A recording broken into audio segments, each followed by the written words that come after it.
Here's a question nobody asks until it ruins their week.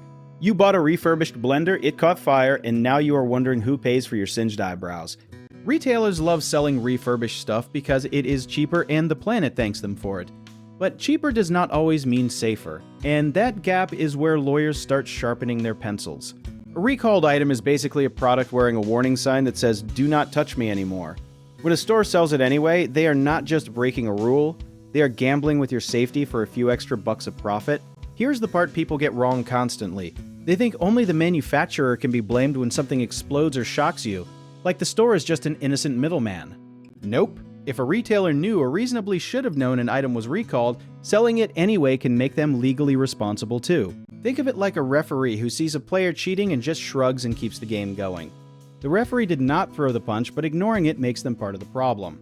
Refurbished items add another twist because they were broken once, fixed once, and sold again like nothing happened. The fixing part is where things often go sideways, since a rushed repair can hide a defect that looks fine until it does not. This is where something called strict liability shows up, and despite the scary name, it just means you do not have to prove the seller meant to hurt you. You only have to prove the product was unreasonably dangerous and it caused your injury. Courts also look at something called the duty to warn, basically asking if the seller told you the product was refurbished or recalled before you handed over your money. If they stayed silent like a suspicious roommate who broke your mug, that silence can become evidence against them. Now here is where doubt creeps in for a lot of people.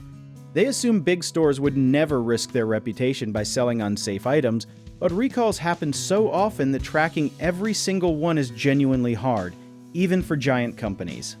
That does not excuse them legally, but it does explain why this keeps happening more than you would expect. Negligence does not always mean evil intent. Sometimes it just means nobody double-checked the system. History has shown plenty of cases where secondhand or refurbished electronics, car seats, and even baby products caused injuries years after the original recall. Those lawsuits often hinge on paperwork trails showing exactly when the seller learned about the danger. This is why accident injury lawyers spend so much time playing detective with receipts, recall notices, and internal emails. The timeline of who knew what and when becomes the entire backbone of the case. If you ever get hurt by something refurbished or recalled, document everything immediately because memories fade, but photos and receipts do not.